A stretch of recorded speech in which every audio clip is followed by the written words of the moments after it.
Now we're recording. So now I'm going to go into who can apply, what we're looking for in an application at the BBSRC for this call. So this funding opportunity is aimed at supporting established or emerging research partnerships between business and academic institutions. BBSRC has committed a total pot of at least 15 million for this opportunity, and will be supporting these grants for up to 5 years in duration. So you can plan accordingly. Please note that you can submit the outline stage of this opportunity when it is made live on the 27th of September 2023, with the opportunity closing on the 7th of November. Please note that BBSRC will fund 80% of the full economic cost of a project and 100% for the skills and talent aspect of this opportunity. If you'd like further information on the specifics of costings, you can find a link to information on the Prosperity Partnership webpage, or by simply searching for the BBSRC guidance for applicants. However, we will go into some detail regarding this during this webinar. So for this funding opportunity, we're looking for proposals which subject matter sits within BBSRC's remit, and we require there to be a business lead and a project lead for each proposal.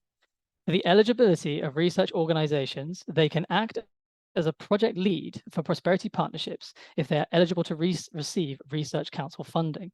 This also includes already select eligible independent research organizations, public sector research establishments, and certain catapult centers. Again, please note that you can find out more details on this about this information on our website regarding standard BBSRC eligibility guidelines. In the scheme, business partners are compulsory for all proposals, and bids must be led by the business lead. However, proposals are submitting on the funding service by the project lead. For which businesses can apply as a business lead, we have 3 set criteria. First, the business lead or primary business partner must be based within the UK or have active UK-based research activity. Second, businesses must be in the private sector or be from an organization which has a commercial arm which generates their own independent revenue. Lastly, businesses involved should be able to contribute to UK prosperity through increasing their investment in research or development activities, which may then lead to subsequent products, services, or technology developments. Moving on to an overview of what we're looking for in applications, we are looking for proposals that are business-led, co-created, and planned to be co-delivered. A core expectation of this scheme is that proposals aim to support excellent world-leading research, discovery research, and innovation.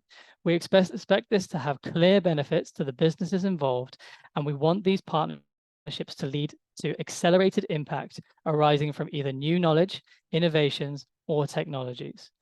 Funded programs in this opportunity should look to drive forward shared research challenges through collaborative research and development and innovation, demonstrate impact of the project to reach further than the businesses and research organizations involved, and provide benefits to the businesses involved, which should be kept in mind when submitting.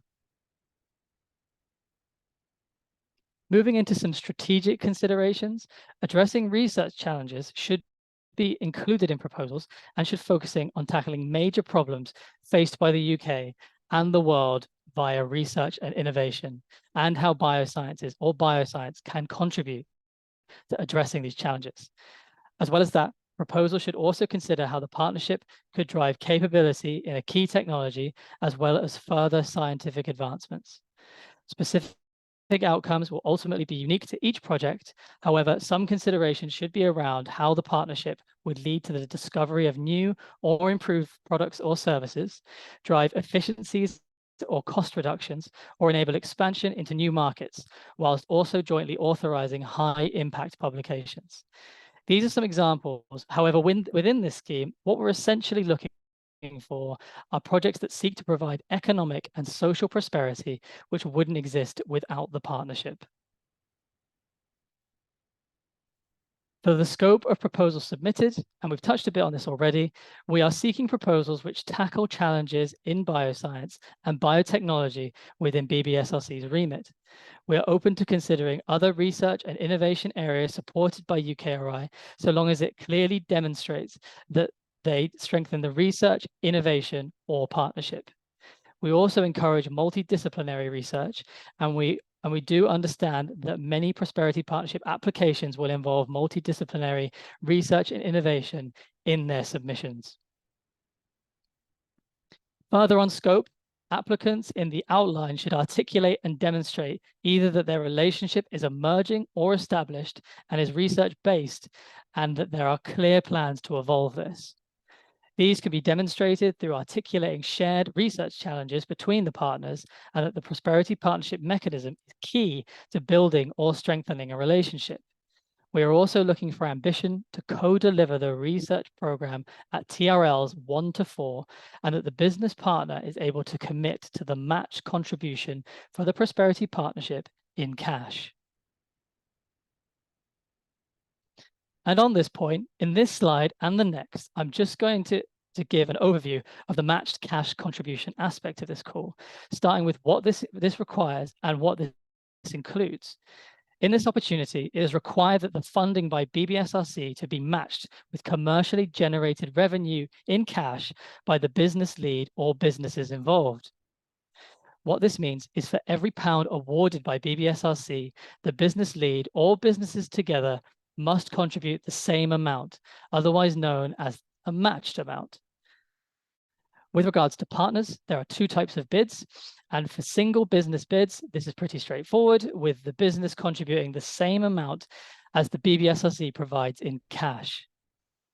However, for proposals that have multiple business partners included, the contribution can be provided collectively between them. However, the majority must come from the single business lead. Once the requirements for the matched cash contribution has been reached, the BBSRC welcomes any additional contributions that can be made in cash or in kind by any of the partners. So let's go into a bit of a detail on matched cash contributions. And for these, we put together a definitive list of what we would consider eligible. This is shown on the left-hand side, and an example budget has been put together, which breaks down this budget on the right. The specific details of each section can be found on the funding opportunity webpage. First, the yellow highlighted boxes show how the BBSRC contribution is being matched by the business lead. Moving over to the left, we have salaries for staff on projects. And what we would consider is what projects should cost a person on the project, dependent on how much time they would spend working on the project. Other examples are direct cash contributions, donation of equipment, or skills and talent. And as a point on skills and talent training, the business partners may contribute a maximum of 20% of their cash contribution. In the example, the business lead contributed just over 1.6 million. 20% of that equates to 336,000. In the example, the actual value that's given is lower, but that 336,000 would be the maximum eligible cash contribution towards the project, specifically for skills and talent training. Okay, so that's a lot of figures to digest. So I'm going to stop recording briefly, and we're going to take 5 minutes. We're going to take a 5-minute break now.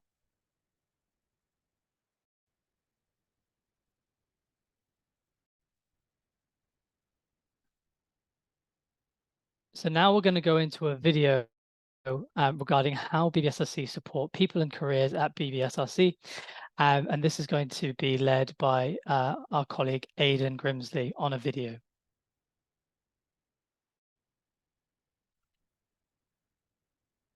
Good afternoon, everyone. My name's Aidan Grimsley, and I'm a Senior Portfolio Manager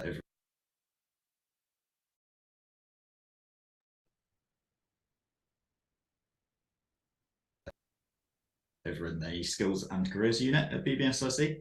So apologies for not being with you live this afternoon. Another commitment has meant I've had to provide a recording of this presentation, but I'm confident that my colleagues with you there today will be able to assist with any questions that might arise. And I'm here today to discuss the importance of supporting the skills development of your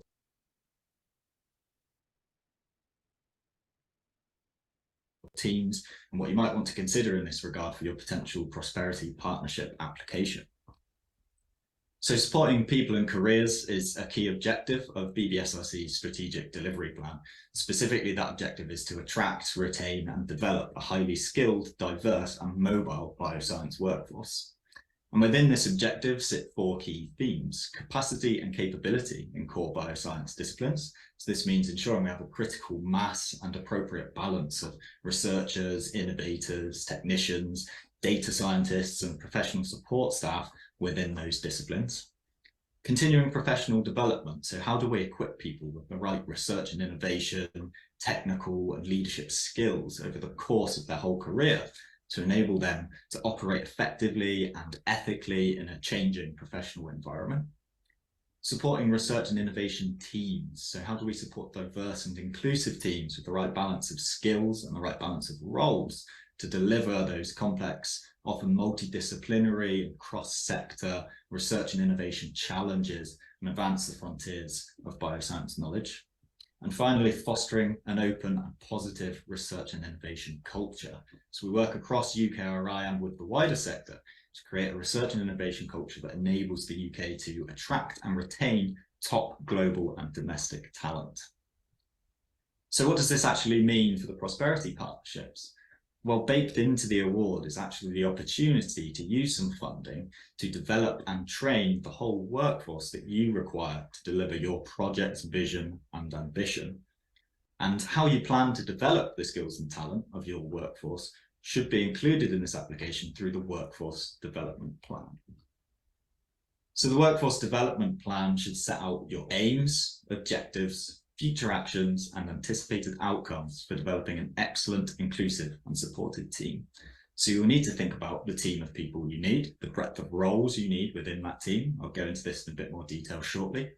You'll need to identify skills gaps, and you'll need to think about the best way to approach addressing those skills needs. And I'll talk about some examples of how you might want to go about that shortly. You also want to consider the diversity profile of your team and any measures you might want to take to address any identified social and demographic imbalances or barriers for particular underrepresented groups within your remit or your local community. You'll also want to keep an eye out for any opportunities for further activities that might add value. For example, knowledge exchange activities or opportunities to share learnings through conferences or something similar. So when considering your team, be sure to consider a broad range of roles which would help deliver the vision and ambition of your project. So for example, you might want to consider apprentices. You might want to consider students, whether they be undergraduate, master's or doctoral students. You might want to think about research technical professionals. For example, that might include research technicians or core facilities technicians. Could also include individuals like data scientists, data engineers, or even software developers. Also think about the postdoctoral researchers that you might want involved in your project and potential fellows, as well as team leaders and managers, not necessarily researchers, but anyone that might be purely within the management space. Equally, think about those other supporting and professional services staff, for example, knowledge exchange and tech transfer professionals and the role that they have to play within the team. So when you're thinking about the diversity in roles, it's really important to consider the training needs of those staff and how you can specifically tailor the activities to meet those needs. So this training could be scientific or technical in nature, for example, in mass spectrometry or flow cytometry, and therefore highly relevant to your particular project. Or it might focus more on transferable skills relevant to the individual, for example, some leadership development or project management training. And I'd strongly suggest that you indicate how the training will benefit the individuals and also your project as a whole. What are the impacts going to be of this training? So I'd really encourage you to think about different ways of delivering training and upskilling your staff, and identify the routes that you deem to be most effective to achieve this. So for example, this might be attending an existing training course. You might have already had a look and decided actually none of the training courses out there are suitable to meet your needs, and what you want to do is create your own. There's room to do that. you might want to think about mentoring, coaching, or other one-to-one training activities. Specifically, you might want to go into detail about how this would work and how the partners involved might benefit both ways from such a relationship.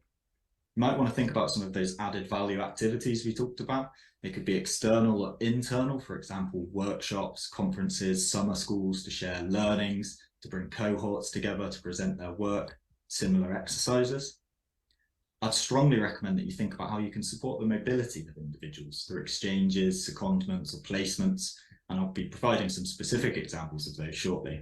I think that these activities really benefit the individual. They give them an opportunity for on-the-job learning. They provide you an opportunity for knowledge exchange and to foster new collaborations or to build on existing ones, and the individual gets to experience some new environments.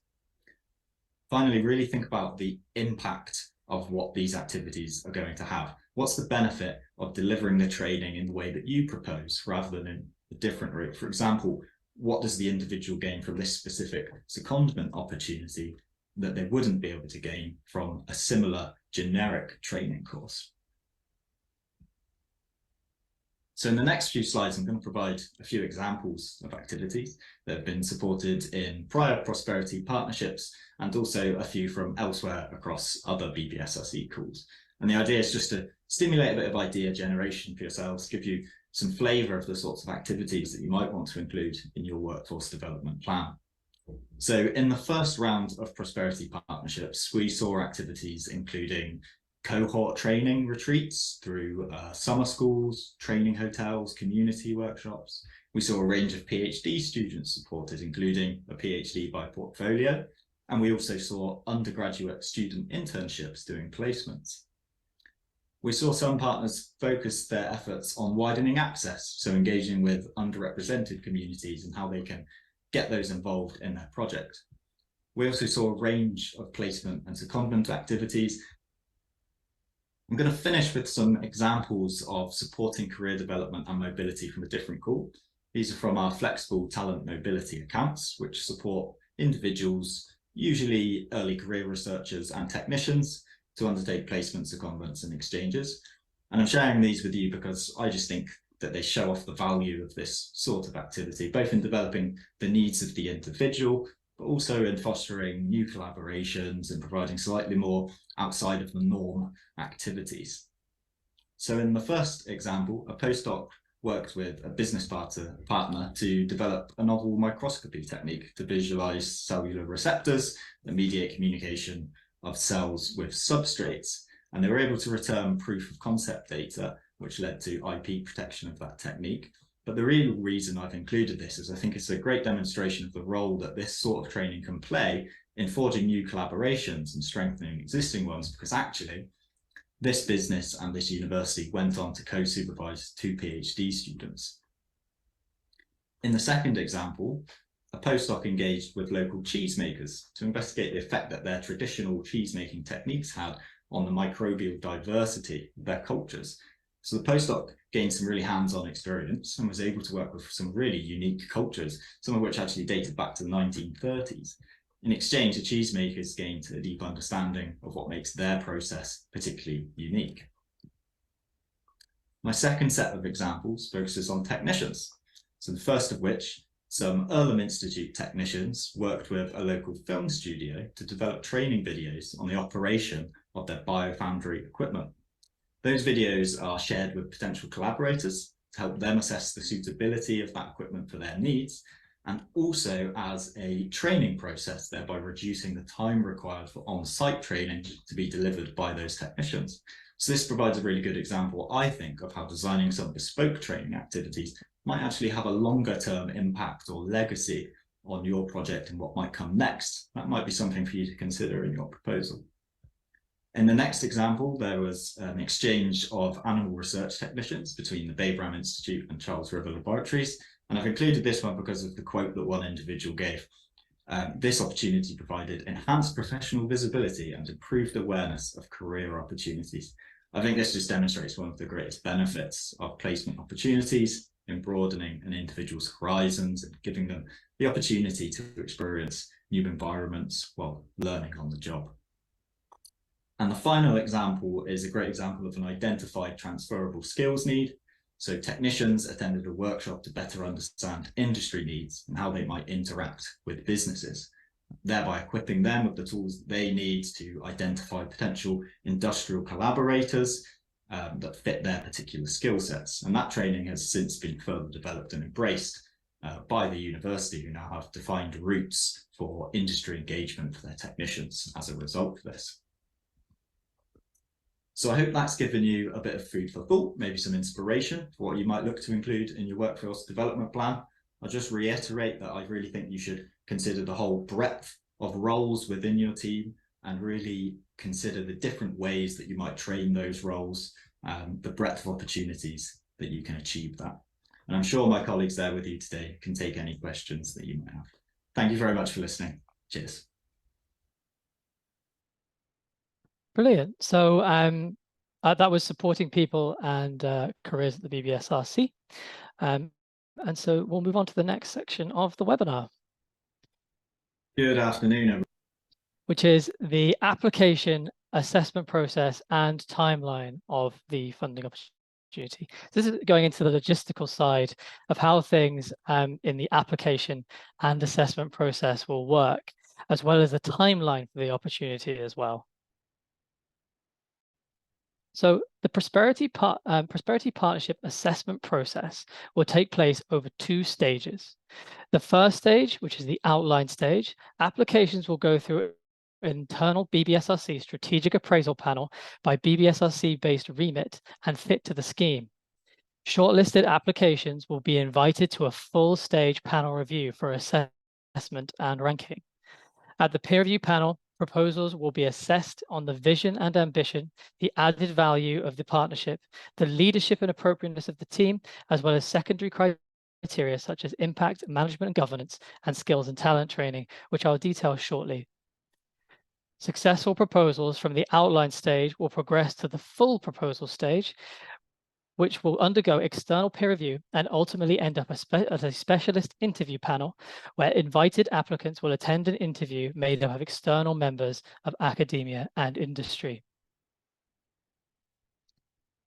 On to a bit of a timeline for the funding initiative. The opening date for this call is the 27th of September, which is in around 3 weeks' time, with the deadline being the 7th of November. For those that progress to the full proposal stage, the invitation to submit will take place in December 2023, with the final panel meeting taking place in May 2024. So just a bit of a summary on applying through the funding service, and we'll go through this in more detail on the next slide. But you'll need to create an account on the funding service, and then you'll need to log into your account, then work through the sections that are presented on the screen. However, I will now show you a short video that gives you instructions on how to use the funding service.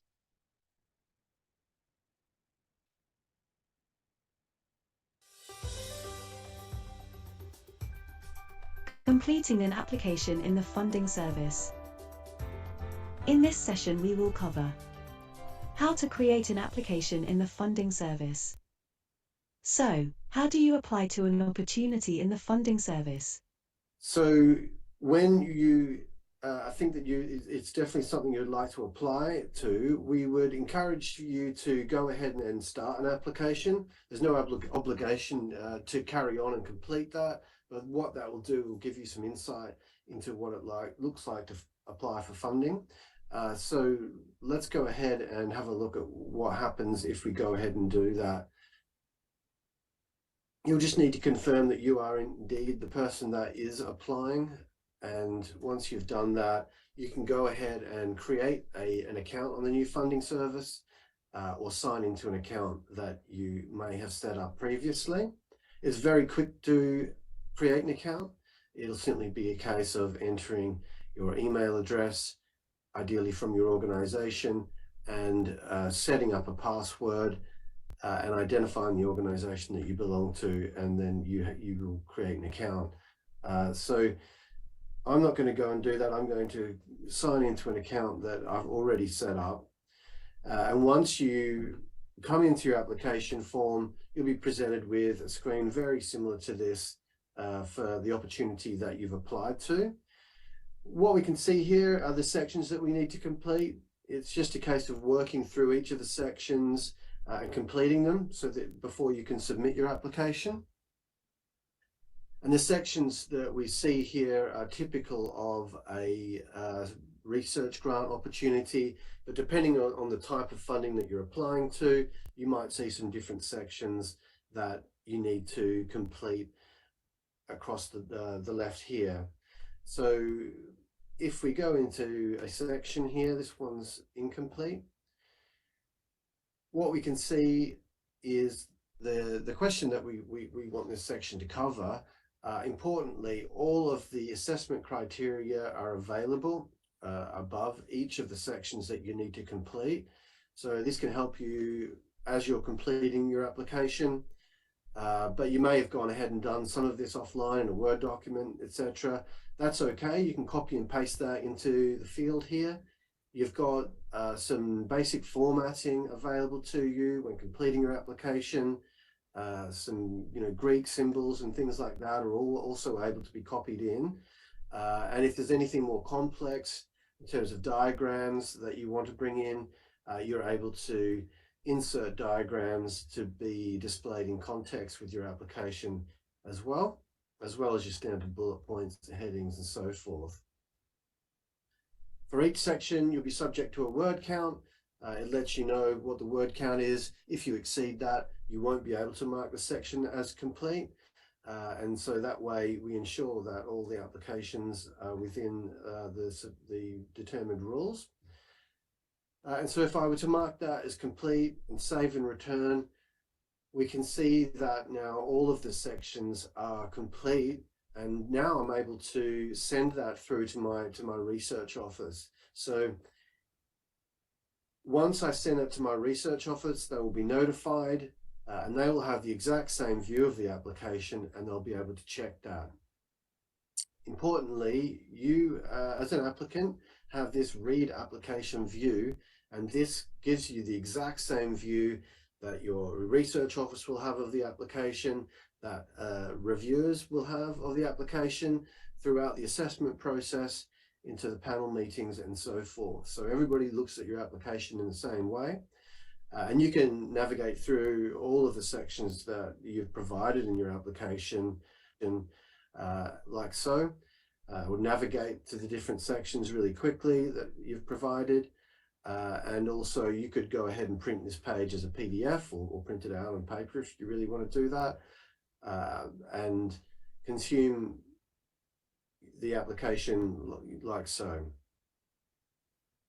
As I said, when you're ready to send it to your research office, they can then check that. If they've got any issues or if anything that needs to be corrected, they can send back to you to complete that before it's ultimately submitted to UKRI. But that's a quick overview of what the new funding service for UKRI looks like. And we do believe it will provide a simpler and better funding experience for all our applicants and assessors moving forward. So, that is how you complete an application in the funding service. If you would like more information, then please go to our website, www.ukri.org.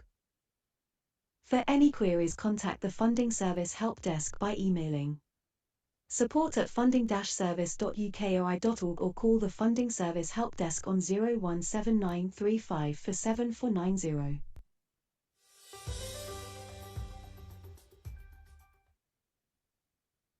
So just to confirm that video is available on our website. I'll post the link into the, I'll disseminate the link to you later in the webinar. So I've briefly touched on the external peer review panel, but here's the assessment criteria for the outline stage for the strategic appraisal panel and for the peer review panel. So for the BBSRC strategic appraisal panel, in existing relationship, we are looking for clear evidence of a well-established research-based relationship between businesses and the business and academic lead partners with demonstrable benefits achieved to date. vision and ambition and national importance, an appropriate vision and ambition for the Prosperity Partnership with clear evidence of how the Prosperity Partnership will bring benefits to the UK economy and the research base, and address national and international strategies, including those of the business or businesses involved, resources and cost justification to ensure that BBSRC and external contributions to the programme are in line with the scheme. Skills and talent training will consider the quality of skills and talent training. And moving on to the external peer review panel, we will look at vision and ambition with evidence of how this vision will be achieved and how the partnership will contribute to regional, national, and international strategies.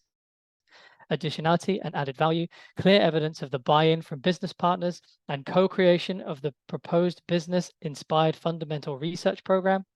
Applicants, leadership, and appropriateness of the team.